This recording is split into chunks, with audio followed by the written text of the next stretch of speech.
Olá, queridos irmãos, bom dia, boa tarde, boa noite ou boa madrugada para quem está ouvindo em diferentes horários. Que a graça de Jesus Cristo, o amor de Deus e a comunhão do Espírito Santo seja com todos nós. Na meditação de hoje falaremos sobre a missão de Esther. Antes de começar, queridos irmãos, gostaria de pedir que vocês pausem o vídeo agora, curtam e compartilhem o vídeo. Tá? Quem não se inscreveu no canal, aproveite e já se inscreva. Nós três já. Já? Muito obrigado. Aqueles que não compartilharam, pode aproveitar para compartilhar quando acabar o vídeo, tá bom? Quem quiser fazer algum comentário nos comentários, fique à vontade. Então, uma oração para começar. Querido Deus amado, que o Espírito Santo esteja comigo agora, que possa me ouvir, que eu fale através de minha boca, que eu seja apenas um instrumento, Senhor. Que o Senhor fale e use-me como seu instrumento para que todos nós possamos aprender, inclusive eu mesmo. Que todos aprenderemos e evoluímos, que os três maiores pessoas do mundo estejam conosco, Deus Pai, Deus Filho e Deus Espírito, que assim seja. Amém. Queridos irmãos, a história de Esther é uma história que a gente pode não só ler, mas imaginar a parte dela. Né? Por exemplo, olha a situação de Esther. Ela era órfã de pai e mãe. Vivia com o primo Mardoqueu, ou Mordecai. E aí, de um instante para o outro, era levada à força para o palácio. Né? Para se tornar rainha ou concubina do reino. Veja bem. Nessa parte da história, nós podemos imaginar. Provavelmente, Esther, ela era virgem, claro, né? Por isso que ela foi levada para o palácio. Então ela não era casada. Mas será que Esther não tinha um namorado? Ou talvez um noivo? Ah, não, mas se tivesse, ela não teria sido levada. Claro que teria. O rei e os seus súditos, eles não querem saber se ela tinha noivo ou não tinha. Se ela não se casou ainda, ela não tinha propriedade. Né? Se até as casadas, os reis matavam o marido e ficavam com a esposa, imagina as que ainda não eram casadas. O que será que passou na cabeça de Esther naquele momento? Ela não sabia o porquê daquilo estava acontecendo com ela. Uma moça feliz, uma moça que com certeza sonhava em voltar para Jerusalém, de ir para Jerusalém, né? Voltar a ir. Ela nasceu fora de Jerusalém. Ela queria ir para Jerusalém e voltar, né? Queria ir lá para a terra aonde ela nasceu. Não, nasceu onde o povo dela, que é a terra que Deus deu ao povo dela, né? Nasceu, não que ela nasceu fora. Né? E que naquela época era diferente, né? Em relação à sua nacionalidade. Naquela época não falava, por exemplo, Esther nasceu lá na Pérsia. Mas ninguém falava que Esther era persa. Esther era judia. Porque ela era filha de pai e mãe judeus. Entendeu? Então não é quem nascia. Então se Esther tivesse nascido no Egito, ela não seria egípcia. Ela seria judia. Todo aquele povo israelita que saiu do Egito e veio para a Terra Prometida, se fosse na linguagem de hoje, eles eram egípcios, porque eles nasceram no Egito, né? Naquela época não, era da raça. Então, aquele povo era descendente de Israel, de Jacó, de Abraão. Então, era um povo. Então, é por isso que fala os israelitas, os hebreus, os judeus, né? Agora, agora, hoje em dia é diferente, né? Hoje em dia, se eu nascer aqui nos Estados Unidos, eu vou ser americano. Não importa se meu pai é brasileiro e minha mãe é brasileira. Eu nasci nos Estados Unidos, eu sou considerado americano. Você entendeu?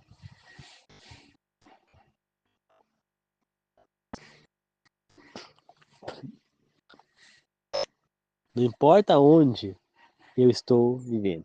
No caso de Esté, ela nasceu na Pérsia, ela era persa de nascimento, mas era descendente de judeus, né? Você imagina, Imagina uma moça judia, que era de um povo ali que era pequeno, perto dos meio do Persa, do tudo.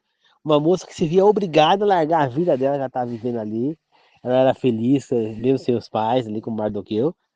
Talvez com o namorado, com o noivo, teve que largar tudo e obrigada a ir para o palácio. Ela sabia que mesmo que o rei não a escolhesse como rainha, ela estaria condenada a viver solitária naquele palácio, porque se ela não fosse escolhida rainha, dificilmente o rei iria chamá-la para os aposentos dele. Então ela ia se tornar uma moça sozinha, nunca mais ia poder casar e ter filhos. Você entendeu? Olha a situação de Esther. Por que eu estou contando para você a história de Esther? Porque hoje em dia as pessoas reclamam, porque tem que fazer um servicinho aqui sozinho, outro ali, porque que, que pegar um ônibus cheio, porque tem que trabalhar num trem cheio, mas não viu o sofrimento de Esther, o sofrimento de Jó, né? O sofrimento de Moisés liderando aquele povo corrupto, que era o povo de Israel. E um povo fraco de fé. Olha essa situação. Será que Esther, ela compreendia o que estava se passando ali? Por que estava acontecendo com ela? Uma moça que era temente a Deus, servia a Deus corretamente? É claro que ela não entendia. É claro que não. Ela não entendia o porquê. Mas ela não tinha escolha. Depois de um tempo como rainha, ela além de ter salvado a vida do rei, que estava fazendo, acumulando contra a vida dele, ela ainda, ela ainda acabou se tornando a rainha e salvou o povo judeu do decreto de Amã. Amã era um amoreu, né? E ele era descendente de um dos povos, né? É descendente do povo, daquele povo que atacou Israel lá quando assim que saiu do Egito. Israel não sabia nem punhar uma espada, né? Então eles eram descendentes desse povo. Amã era descendente desse povo. E ele odiava os israelitas por quê? Porque Saul, quando virou rei de Israel, por ordem de Deus, ele foi lá e acabou com todos os amoreus. Acabou com todo, inclusive com o rei. Ele trouxe o rei vivo e foi Samuel quem matou o rei. Mas todos foram mortos. Mas alguns podem ter fugido, alguns que não estavam na cidade acabaram escapando. E um desses descendentes acabou sendo Amã depois de muitos anos. Ele é descendente daquele povo. Então, ele já tinha ele odiava os judeus por conta disso, né? E quando ele soube que Mordecai não se ajoelhava perante ele, ainda mais era judeu, ele então resolveu acabar com Mordecai e com todos os judeus, né? E foi quando ele falou com o rei, que tinha um povo que não obedecia às leis daquele povo, da Pérsia, somente as leis do Deus próprio que eles tinham, que não sei o quê. E o rei então concedeu que Amã destruísse aquele povo, né? Ela pediu que ele destruísse aquele povo pelo meio da Pérsia. E o rei concedeu e deu o anel dele, lá o selo, que eles fez um decreto e selou, que em tal dia, tal hora, os judeus deviam ser mortos, né? Mordecai ficou desesperado com isso, e ele se rasgou lá a roupa, em sinal de tristeza, né, de luto, e pôs um saco de pano e foi lá na frente do palácio. Aí, né, Esther mandou uma serva lá falar com ele, depois entrou na roupa ele não quis, depois mandou a serva de novo para perguntar o que ele queria, que ele estava daquele jeito. Ele contou e chegou no vídeo de Esther que o rei tinha feito esse decreto, né? Esther então falou, aí Mordecai pediu que ela intercedesse pelo povo, só que tinha uma regra. Ela não podia ir na presença do rei sem que ele a chamasse, porque senão ela poderia ser morta. Se o rei não estendesse o cetro dele lá de ouro, né, aceitando aquilo, ela seria morta, né? E aí, Mordecai falou assim para Mordecai, ele falou o seguinte: se você não se você não fizer o que é, talvez seja para isso que Deus tenha te posto nesse lugar. Se você não usar o que você puder fazer para ajudar a libertar o povo desse decreto, dar um jeito nesse decreto, lutar pelo seu povo, Deus vai acabar com você e com a sua descendência. Mas ele vai dar outro jeito de salvar esse povo, né? Na realidade, quando a gente fala, nossa, mas como é que um pai de criação vai fazer uma filha? Na verdade, o que ele estava falando era, ele estava incentivando, Esther, tenha força e fé, né? É isso que ele estava querendo dizer. E lute por Deus.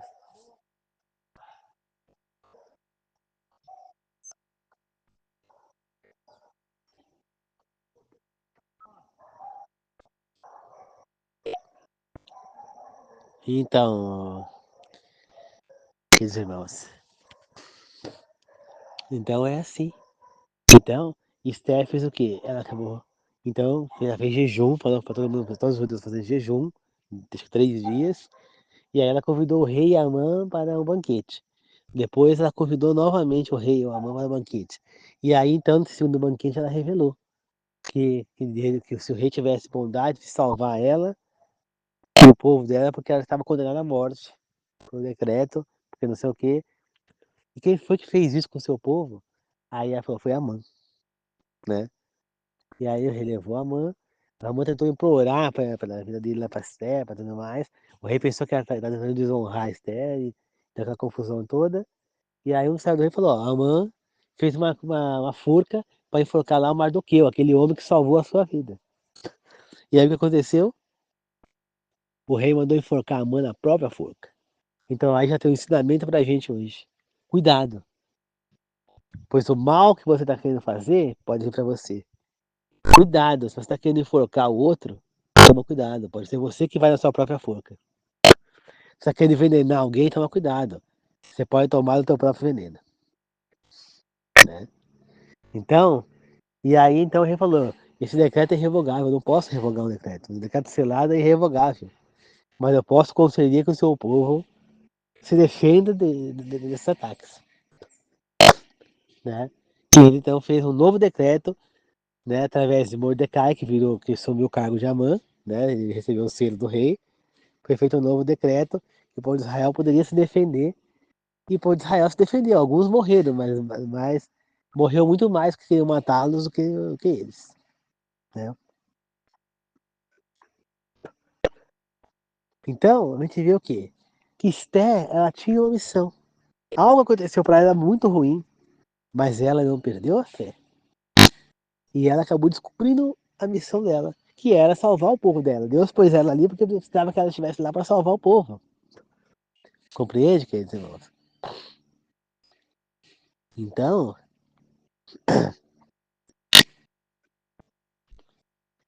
é assim. É assim, queridos irmãos.